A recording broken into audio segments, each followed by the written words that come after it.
Siona God, hello all, Oshta, Sonali, good morning, and Wado, thank you for watching.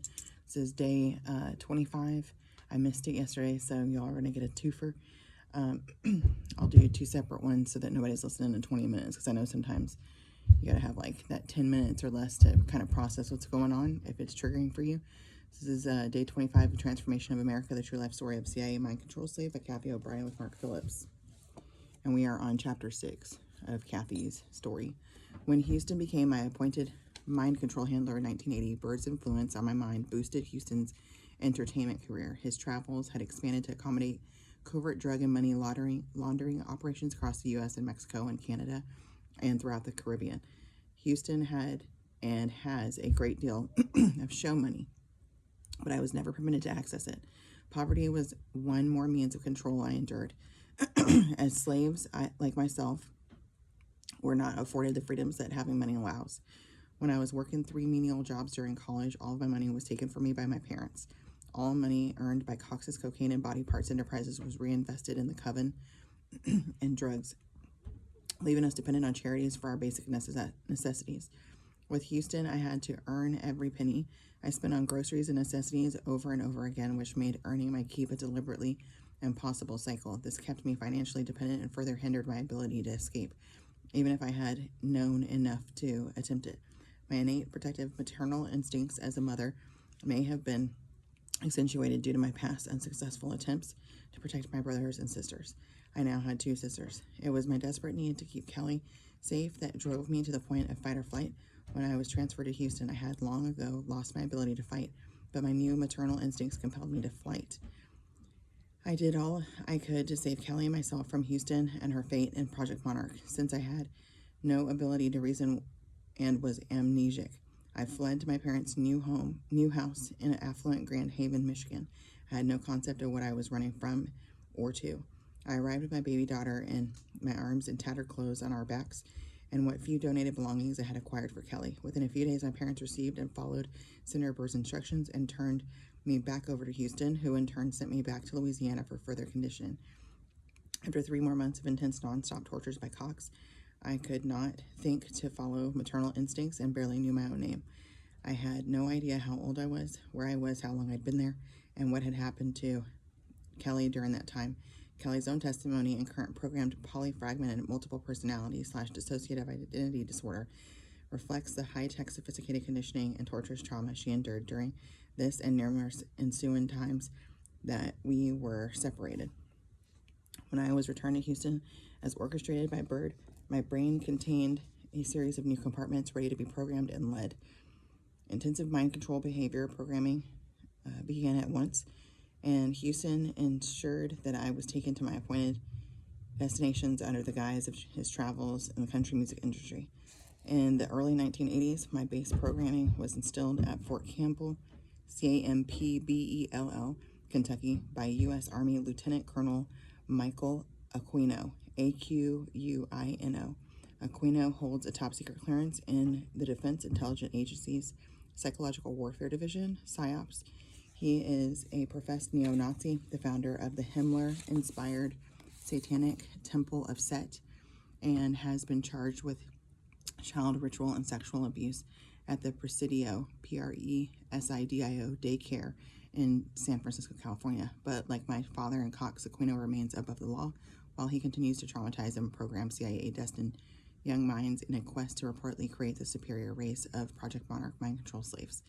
I quickly learned that Aquino did not adhere to his profoundly professed occult superstition any more than I did. His satanic power was in the form of numerous variations of high-voltage stun guns, which he used on me regularly. Although Aquino used occultism, blood trauma as a trauma base, his programming was high-tech and clean, not muddled in proverbial witch's brew of ignorance. He quickly dispelled the Cox influence and began programming me according to Bird's specifications as his own little witch for sadistic sex, covert CIA, drug muling, blackmail, and prostitution operations. During the 3 months I was back with Cox, a muscle in my upper vaginal wall was cut and dropped in preparation for Houston to flesh carve a hideous witch's face for Senator Bird's perversion. Aquino provided the ancient instructions on how to mutilate me, and Houston used silver nitrate and hot X-Acto knives to carve the details of the face without any form of anesthesia. By flexing the muscle downward, the face protruded out of my vagina. Not only did this surgery give Bird a vagina suited to his minute, underdeveloped penis, it also provided an equitable curiosity to be displayed over and over again in both commercial and non-commercial pornography and prostitution. On the 1981 anniversary of John F. Kennedy's assassination, I was forced to marry Alex Houston for appearance sake. Earlier that month, when I had been taken to Washington, D.C. for prostitution purposes, Bird informed me that I would actually be marrying him when I pledged my vows to Houston. It is a covenant between the two of us, Bird said. It is me that you will honor and obey till death do us part. Bird then instructed me to pick up a wedding dress from the nearby D.C. storage. Throughout the years, Houston often joked about the significance of my Washington, D.C. wedding dress, which was depicted in pornographic photos and a commercial video to commemorate our wedding night. Alex Houston's best man, Jimmy Walker, was also a photographer for Larry Flint's. Alex Houston's best man, Jimmy Walker, was also a photographer for Larry Flint's sexually graphic commercial pornography magazine, Hustler. When I met Bird after the ceremony at Nashville's Opryland Hotel was ordered, he presented me with a wedding gift, a rose-patterned crystal crucifix, deliberately designed to anchor our wedding in my Catholic Vatican-instilled beliefs. The Larry Flint photos depicting me in my wedding dress with the crystal crucifix to commemorate our wedding night was standard lock-in procedure for all mind control slaves I knew who were forced to marry their handlers/owners. Houston's booking agent, Reggie Mack, MAC, short for McLaughlin, MACLAUGHLIN, of United Talent and later of McFadden Agency in Nashville, Tennessee, had been booking CIA-involved country music acts into key locations to aid the execution of covert government operations. For example, Houston's ventriloquist act, Alex and Elmer, ELEMER, would be scheduled to perform at a country or state fair near Washington, D.C., where I would be picked up by a car or helicopter and escorted to the White House or the Pentagon. The ensuing activities would be compartmentalized in my memory in a manner that caused me to believe I had simply been traveling in the country music industry and no one back home would be suspect of my absence. Another example would be that Houston entertained at Bird's West Virginia State Fair every year, which gave a legitimate appearance to my presence there when in fact I was being prostituted to the senator I had married. During the early 80s, Reggie McLaughlin primarily booked Houston into areas that were conducive to my mind control programming with Aquino.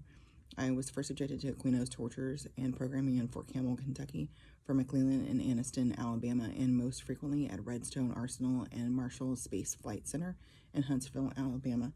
Military mind control was fast, effective, and highly technological, but it was the NASA programming that launched me as a presidential model. Even though Aquino instilled my programming on both military and NASA installations, he had access to the latest technological advancements and techniques through NASA. These included mind foolers, such as sensory deprivation tanks, virtual reality flight simulators, and harmonics. By the age 2, Kelly had already been subjected to Aquino and his programming through these latest technological advancements, which shattered her fragile young mind before her base personality had a chance to form. Rather than use occultism on Kelly, Aquino traumatized her through sexual assault and high-voltage tortures of the mind and body. She, like I, to this day, carry numerous scars from the non-satanic abuse base. I know from years of research, NASA technology and Aquino's programming combined with the Project Monarch standard, sleep, food, and water deprivation and high voltage make Kelly a subject of state-of-the-art genetically multi-generational MPD/DID psychological mind control engineering. In 1981, Bird personally joined Aquino in Huntsville, Alabama during one of our programming sessions. NASA cooperated fully with Bird on any and everything, since it was Bird's Senate Appropriations Committee that determined how much and or whether NASA received government funding. I lay naked on the cold metal table, tranced and photographically recording every word and detail of my programming and every word that Bird and Aquino not so privately discussed. Bird was providing Aquino with specific details of certain perversions he wanted me equipped to fulfill or perform. Additionally, they talked about scrambling my immediate memory with 2 private porn films they were arranging to have produced locally. These were titled How to Divide a Personality and How to Create a Sex Slave. These films are the kind NASA became involved in producing for the dual purpose of scrambling memory and documenting their mind control procedures. The resident Huntsville, Alabama pornographers were 2 local cops, one of which was and is a sergeant. This served NASA and the CIA well when cover-up was necessary. All right. Don't go hang. You made a good shot. Till we meet again. Love you, mean it.